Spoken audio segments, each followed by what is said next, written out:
I was still holding the pie when my father told me not to come home again. It was warm pumpkin, her favorite. I'd baked it the night before in my apartment in Austin, using Mom's old recipe with the extra nutmeg and that strange half teaspoon of maple syrup she always insisted on. I'd even brought the embroidered cloth napkin she gave me as a child, the one I laid under the pie every Thanksgiving since I was 9. It had her initials stitched in blue thread at the corner, already fraying a little from decades of use. I drove 3 hours through thick fog with it carefully wrapped in a towel on the passenger seat, never imagining I'd leave it behind. The table was already set when I arrived at the house in Santa Fe. The kitchen smelled of rosemary and baked yams, turkey juices still hissing inside the oven. My brother Leo nodded at me from the living room, his eyes flicking back to the game on TV. My sister Sabrina was in the kitchen, pretending to adjust the play settings, but not quite looking me in the eye. Mom greeted me with a kiss on the cheek, light and distracted, already reaching for the rolls. It was only Dad who lingered as I stepped through the doorway, his hands in the pockets of his flannel shirt, watching me as if waiting for something. We hadn't even said grace yet. The stuffing still steamed in the crystal dish Mom only brought out once a year. I was placing the pie on the counter, still smiling, still carrying the memory of that drive and the stupid embroidered napkin folded over my wrist when he said it. "Give back the $50,000, Marina," my father said flatly, "or don't bother coming home again." My brain stalled. It was like the words bounced off my skull before settling into place. I turned toward him, unsure if I'd heard correctly, if he was joking, though Dad had never been one for sarcasm. "What?" I asked. "Don't make this harder than it has to be," he replied, his jaw tight. Mom didn't say anything. Neither did Leo. Sabrina stood across the table, hands folded in her lap like she was at a funeral. "What are you accusing me of?" I asked again, louder this time. Sabrina finally met my eyes. Hers were red, mascara clinging to the corners like she'd been crying. But her voice? It was crisp, rehearsed. Mom's account. $50,000 disappeared last month, right after you helped her set up the online banking. My breath caught. It was true. I had helped Mom go paperless. She was nervous about it, muttering something about not trusting the cloud. So one Sunday afternoon, I sat with her in the kitchen, walked her through the login, the app, the security settings. She wrote everything down in that little yellow notepad we kept in the junk drawer. That was 4 weeks ago. Now they were telling me that was the moment I stole from her. "You think I took her money?" I said, voice cracking. "Seriously." Leo finally spoke, his tone brittle. We didn't want to believe it, but the bank said the withdrawals were online. No one else had access. No one else except you. I looked at Mom. She didn't nod. She didn't shake her head. She just picked up her napkin and pressed it to her mouth like she might throw up. And that's when I realized I wasn't their daughter anymore. I was a liability, a suspect, a line item they couldn't account for. The pie in my hands suddenly weighed more than it should have. I glanced down at it, stupidly, as if it could explain what was happening. I placed it gently on the counter beside the rolls, the tray clicking softly against the granite. Then I reached for my coat, still draped over the back of the dining chair. No one stopped me. "You have until the end of the week," Dad said, quietly behind me. "Then we go to the lawyer." I didn't cry in the car. I didn't scream or curse or hit the steering wheel like they do in the movies. I just drove, coat still half buttoned, headlights catching the glint of plastic turkey decorations on front lawns as I passed. The pie sat untouched on the counter behind me. So did the napkin. It was Thanksgiving night, and the whole town smelled like cinnamon and peace, except me. The roads were empty. The motel I pulled into was one I'd passed 100 times growing up, but had never once entered. The clerk didn't ask why I needed a room. I was grateful for that small mercy.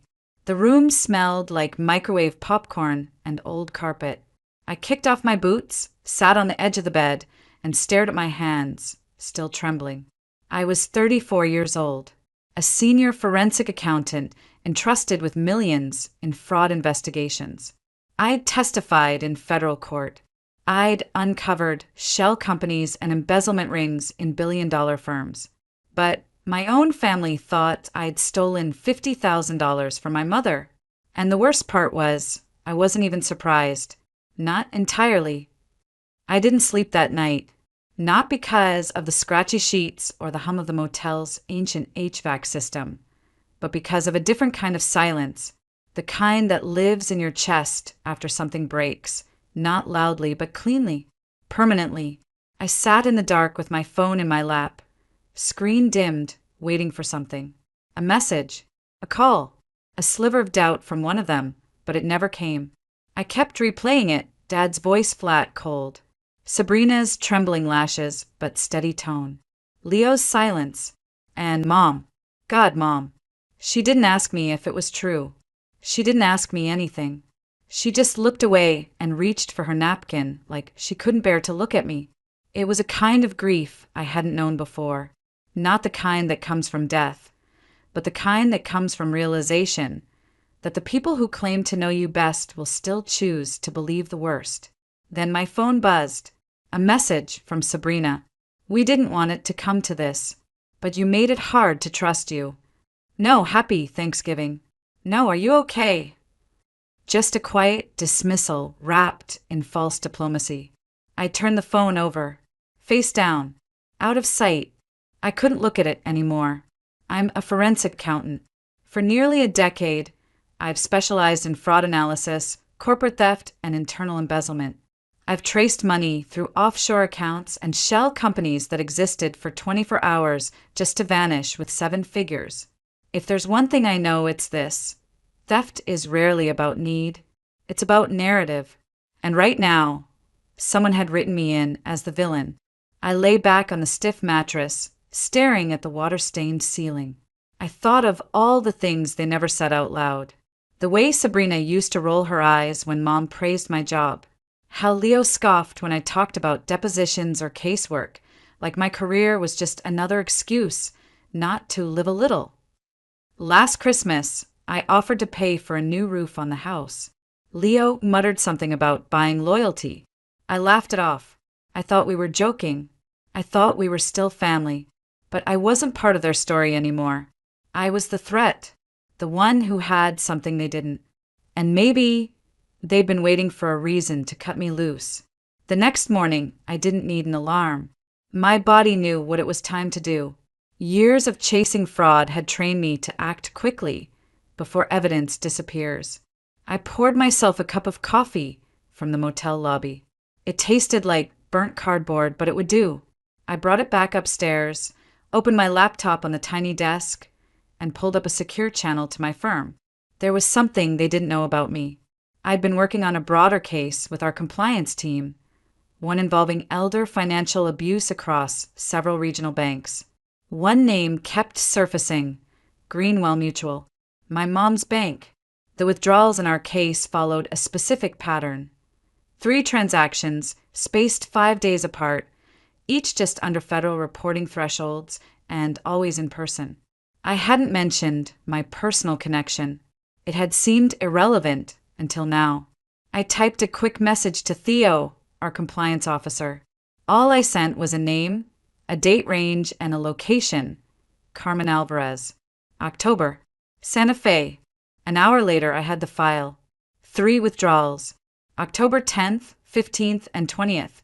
$20,000, $15,000, and $15,000. All done in person. Not one online transaction. That was the first fracture in their story. I clicked the link to the attached security footage. The grainy timestamp flickered on screen. October 10th, 1:13 p.m. A young woman approached the teller. She looked nervous, kept glancing over her shoulder. Blonde ponytail, gray hoodie, oversized sunglasses. For a second, I thought it might be a paid proxy. A stranger. Someone hired to impersonate Mom. But then she stepped closer to the glass, pulled down her mask to speak, and I stopped breathing. Sabrina. Even through the low-res footage, I knew that face. I'd wiped tears off that face after middle school heartbreaks, watched it blow out candles, laugh until it hiccuped, lie to Mom about sneaking out. Her fingers tapped the counter like they always did when she was fidgety. She handed something to the teller, probably Mom's ID, and signed the form. I watched her handwriting flow across the paper. It hadn't changed since high school. $20,000. Gone.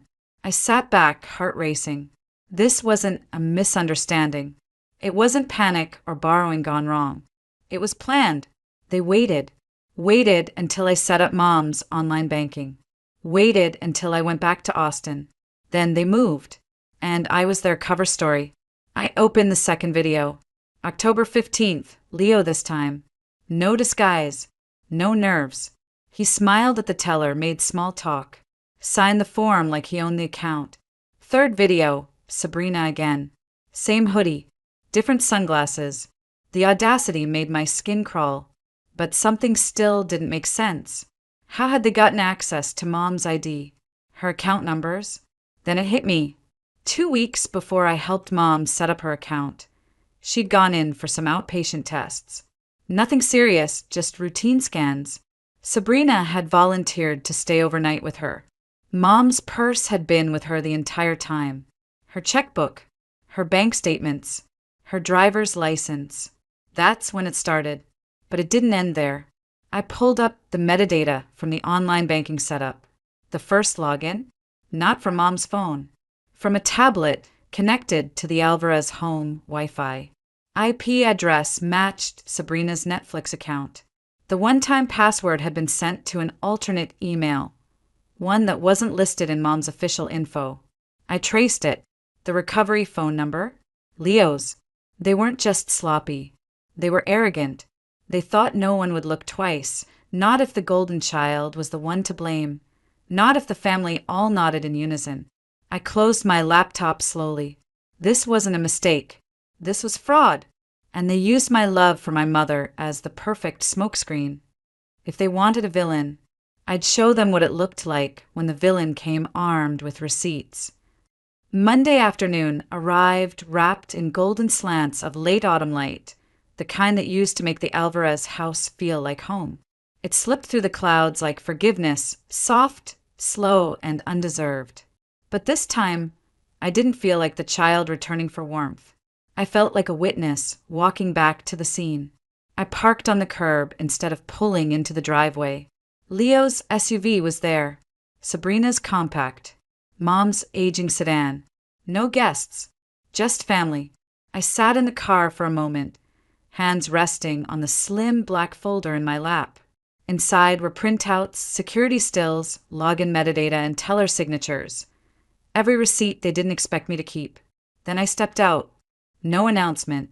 No text to say I was coming.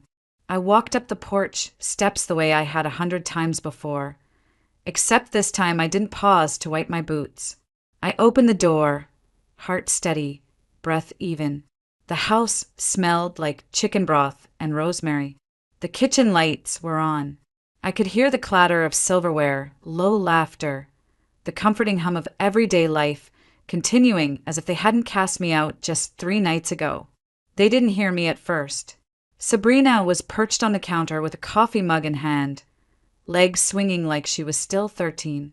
Leo leaned against the fridge, arms crossed, smirking at something Mom had said.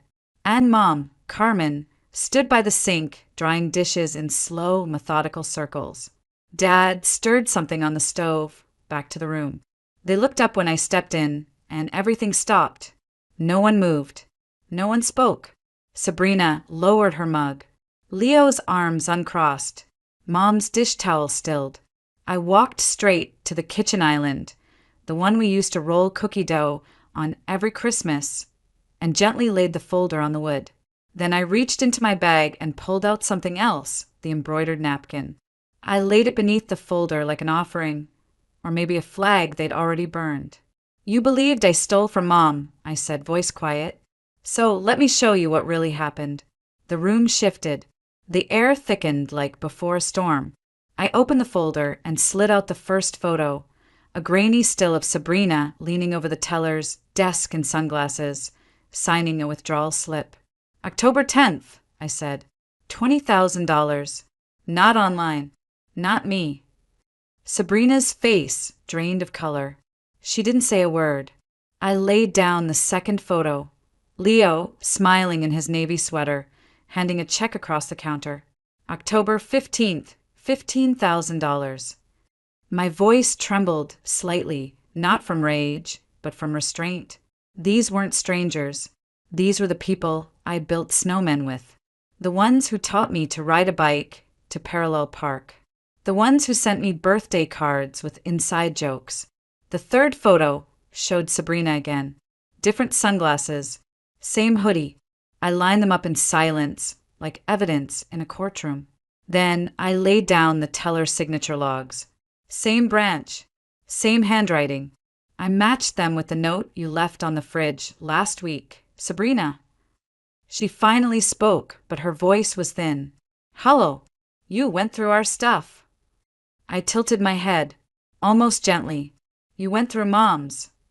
Mom reached forward, her hand trembling slightly, and picked up the documents. Her eyes scanned the paper slowly, lips moving without sound. But the bank said it was done online, she whispered. They thought it was, I said, but the withdrawals weren't. The account setup came later, and not from your phone, Mom. From a tablet, one connected to your home Wi-Fi. The backup email was linked to Leo's phone. The silence after that wasn't confusion. It was realization. Dad stopped stirring. Leo stared down at the tile like he might find a different truth hidden in the grout. Sabrina looked away completely. And Mom didn't meet my gaze. She just whispered. You let me think my daughter stole from me. I swallowed hard. You told me not to come back unless I returned the money, I said. You never even asked if I took it. That was the part that tore something loose. Sabrina finally turned, bitterness curling her lip. You always get everything. The job, the respect. I just wanted to level the field. I studied her face for a long time. She looked older than last week. Or maybe I was finally seeing her clearly. You didn't level anything, I said. You torched it. Leo spoke then, voice dull, like he was already halfway somewhere else. She'll be fine, Mom. Marina makes more than all of us combined. It wasn't personal. I laughed. Low. Cold. It's always personal when it's family. Mom sank into a chair, hand slack in her lap, folder still open on the table. Her gaze didn't leave the paper, not even to look at me. Dad turned from the stove. His voice was quiet, almost hoarse. What are you going to do, Marina? I met his eyes, and for the first time in years, I didn't feel like the child in the room. I'm not pressing charges, I said calmly, but I've sent the file to the family attorney. You can decide what to do with it. He nodded once, slowly, like a man who'd just realized something irreversible. I slid the folder shut, my hands moving with the precision of 1,000 boardroom meetings. This time it felt final. You told me not to come back unless I returned the money, I repeated. I didn't take the money, but I brought the truth. I waited just long enough to let the words land. Then I turned.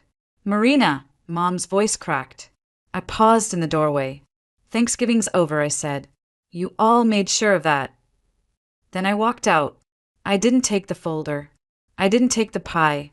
I didn't even take the embroidered napkin I'd carried since childhood. Just my keys, and whatever part of me still believed they would have chosen me. I sat in my car for a while, watching the house from the curb. No one followed me. No one called out. The kitchen lights stayed on. The laughter didn't return. The door never opened. And that told me everything I needed to know. I didn't drive straight home. I sat in the car outside the house for almost 30 minutes, hands clenched around the steering wheel, waiting for something I couldn't name. Maybe a sliver of decency. A door opening. A window pulling back. A voice calling after me, even if it came too late. But the house just sat there, warm and bright and full of the people who had decided I didn't belong. So I drove. The roads were empty again. The same paper turkeys, still fluttered on porch windows. The same faint scent of burnt sugar and cinnamon drifted from fireplaces. But it didn't feel like Thanksgiving anymore. Not to me. Back in Austin, the city felt sharper, colder. I stepped into my apartment and dropped my keys on the table with a dull clatter. I didn't cry. I didn't rage. I just stood there in the quiet, coat still on, like I wasn't sure if I'd actually come home or just arrived somewhere I used to live. The first thing I did was open the family group chat. I didn't say anything. I just scrolled. Messages from Leo and Sabrina still pinged in. Jokes, memes, plans for Mom's birthday. Like nothing had happened. Like I hadn't stood in front of them and shown them, frame by frame, what betrayal looked like. I muted the chat. Then I deleted the backup folder from my work laptop. I didn't need it anymore. Not for court. Not for closure. It had served its purpose. For the next few days, I didn't reach out. I didn't check in on Mom. I didn't respond to Sabrina's carefully worded, "Hope you're okay" message that came 2 days too late. I didn't reply to Leo's text that said, "Things got messy. Let's talk sometime." No one apologized. Not really. Then, on Sunday night, my phone buzzed with a voicemail. I let it sit there unopened for 3 days. I didn't want to hear it. I didn't want her voice cracking through my resolve. But eventually I listened. It was Mom. "Marina, we were wrong. I know that now. I didn't want to believe it. And I let that get in the way of asking the only question that mattered. I'm sorry. I don't expect you to forgive us. I just wanted you to know the house feels empty." Click. No closing. No, I love you. Just silence. A week passed, then 2, and then a letter arrived.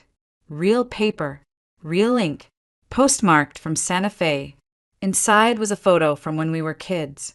Me, Sabrina, and Leo, all sitting on the back porch in Halloween costumes. I was the scarecrow. Sabrina had tinfoil wings taped to her arms, and Leo was smeared with red paint pretending to be a zombie or ketchup bottle. We never figured it out. On the back of the photo, in unfamiliar handwriting, were just 10 words. "We didn't know how much we would miss you until you were gone." No signature, but I didn't need one. I folded the photo and tucked it into a drawer, not the one with my documents or the folder from the investigation, but the drawer where I kept old birthday cards, a charm bracelet from 8th grade, and the first check I ever received from my first corporate job. The drawer for things that mattered once, and maybe still did. I didn't call back. I didn't write. I didn't go home. According to my cousin Liza, one of the few family members I still spoke to, Sabrina and Leo both moved out of the house soon after. Mom, she said, stopped speaking to them. She says she needs space, Liza told me. From them. From herself. From everything. I didn't ask what that meant. I didn't offer to come back.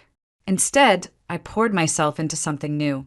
The guilt, the anger, the grief, it had to go somewhere. So I started a weekend seminar at the community college, focused on financial protection for older adults. I built modules about digital security, banking safety, fraud red flags. It wasn't glamorous work, but it felt like control, like clarity, like a way to turn damage into something useful. One Saturday after class, an older woman came up to me, her hands wrinkled and warm. She said, "I wish I had a daughter like you." I smiled politely, nodded, and said thank you. But what I really wanted to say was, so did mine. The holidays came and went. No tree, no calls, no group ornament exchange, the one I used to organize every year with color-coded tags. The apartment was quieter, but not lonelier. There's a difference between isolation and choice. And I had made my choice. I still kept the folder, the black one with all the evidence. Not in my office, not next to my audit cases or travel files. Just in a drawer near the bookshelf, underneath some old tax returns and a copy of my mortgage. I hadn't opened it since that night. I didn't need to, because the facts hadn't changed. And neither had I. I used to think grief only came after death. But in the weeks that followed Thanksgiving, I realized there's another kind, quieter, colder, and harder to explain. The kind that comes when people are still alive, still breathing, still eating dinner in the same kitchen you grew up in, but they no longer see you as one of them. The kind that doesn't come with casseroles or condolences, just absence. A new kind of silence that follows you into rooms and lingers long after you turn off the lights. I didn't tell anyone at work. I didn't want the sympathy or worse, the assumptions. I kept showing up to client meetings, kept running audit simulations, kept managing my team as if nothing in my world had shifted. But something had, not visibly, just underneath. There was a cold layer in me now, a new muscle built of boundaries. That Saturday, I stayed after my seminar to rearrange chairs and pack up handouts. A woman lingered near the back, her hands clasped around a coffee cup from the vending machine. Late 60s, maybe early 70s. Short, gray curls and a determined posture. "I almost didn't come," she said as I wiped the whiteboard. Didn't think anyone would say something I hadn't heard before. I smiled politely. "Did you hear something new?" She nodded. "You said, sometimes the people closest to us are the ones who design the most believable lies." That landed. I swallowed hard. I hadn't meant it as personal, but of course it was. She looked at me for a long time, eyes soft. "I wish I had a daughter like you." I gave her the same practiced smile I always did. But this time I couldn't say thank you, because somewhere in my chest, the words were echoing too loudly. So did mine. A few days later, I received a second envelope. No return address. Inside was a typed letter. Neat. Clinical. "Marina, we understand you chose not to press charges. We're grateful for that. We're sorry for what happened. We can't change it. Leo has moved to Albuquerque. Sabrina's staying with a friend out in Los Lunas. Mom's asked us not to contact her for now. We don't expect anything from you. We just thought you should know. No name. No apology. Just facts." I folded the letter once, twice, tucked it into the same drawer where the childhood photo sat. I didn't cry. I didn't respond. I just sat there on the edge of the couch and listened to the refrigerator hum, to the city traffic outside, to the sound of a family falling apart in the quietest way possible. Later that week, I received another message, this time digital. It was from the family attorney. Just a heads-up email letting me know that Mom had requested full control of her financial accounts, and both Leo and Sabrina were formally removed as authorized users. Nothing more. No explanation. I stared at the email for a long time, then marked it as read and archived it. Not because I didn't care, but because I no longer needed it to matter. I'd done what they didn't expect me to do. I didn't explode. I didn't humiliate them publicly. I didn't even demand restitution. Instead, I walked away. And sometimes, that's the scariest thing you can do to people who rely on your forgiveness as a form of control. I started cooking more. Not because I needed to eat better, but because it reminded me that some rituals could still belong to me. I made a pumpkin pie from scratch one Sunday afternoon. I used Mom's recipe, even added the nutmeg and that weird little splash of maple syrup she always insisted on. I placed it on a simple white plate, no embroidered cloth this time, and brought it to the retirement center I sometimes volunteered at. A woman named June took the first bite and closed her eyes. "Tastes like memory," she said, and that felt like enough. I didn't need redemption. I didn't need reconciliation. What I needed was to own my story again. There's a folder in my apartment. It's not labeled. It's not on display, but I know exactly where it is. Nestled beneath forgotten tax returns and the paperwork for my mortgage. Inside is a timeline of betrayal, a blueprint of the moment I stopped being the daughter and started being the suspect. And I haven't opened it since. Not because I'm afraid of what's inside, but because I remember every page. And that's the part no one really talks about when they say move on. They forget that justice doesn't always come with a verdict. That closure isn't something someone else gives you. You build it, slowly, day by day, until one morning, You wake up and the wound doesn't throb. It just sits quietly like a scar you've stopped explaining. They told me not to come back unless I returned the money. But I never took the money. I brought the truth. And then I brought something even rarer. I brought peace. Mine. There's a kind of grief no one prepares you for. It doesn't come with a funeral or casseroles or condolence cards. It comes in the quiet after you realize your family will never see you the same way again. Not because you changed, but because you refused to play the role they wrote for you. I didn't tell anyone what happened that Thanksgiving. Not friends. Not coworkers. Not even the woman I briefly dated and then gently ghosted because I didn't have the words for what I was carrying. I told myself I was protecting my privacy, my dignity, my healing, but the truth was simpler. I didn't want pity. I wanted peace. That peace didn't come overnight. It came slowly in pieces, through habits that used to belong to someone else. I stopped checking the family group chat altogether. I stopped listening for my phone to buzz on Sunday nights. And when December came and went without a single call, I didn't flinch. I didn't decorate that year. No tree. No ornaments. No peppermint candles or holiday playlists. The apartment felt clean. Quiet. Mine. I think that's the part they'll never understand. What it cost to walk away, not in rage, but in resolve. It wasn't about punishing them. It was about choosing myself in a way I hadn't been allowed to before. Weeks later, I received one final envelope. No return address. Inside, a check for $50,000, drawn from Mom's account, made out to me. No note, no explanation, just the figure written in firm, unfamiliar handwriting. It wasn't Mom's. It wasn't Sabrina's either. I stared at it for a long time, then folded it carefully and placed it in the drawer with the rest. I didn't deposit it, not out of pride, but because it felt like a bribe. A quiet attempt to erase the past with interest. But the past doesn't work that way. You can't put a price on being treated like a criminal in your own kitchen. You can't make up for accusing your daughter of theft while she's still holding your favorite pie. There are some things you don't fix. You simply survive them.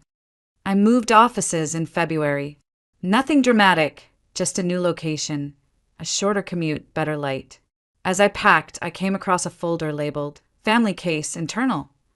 My breath caught in my throat for half a second. It wasn't from work. It was mine. I hadn't realized I'd brought it into the office all those months ago. I opened it one last time.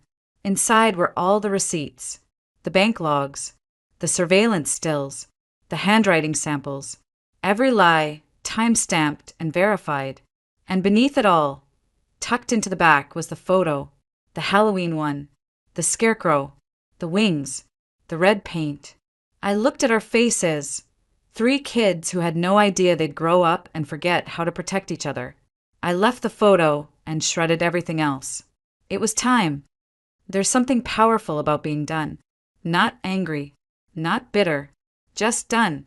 I didn't go back for Easter. I didn't send birthday cards. I didn't ask Liza for updates.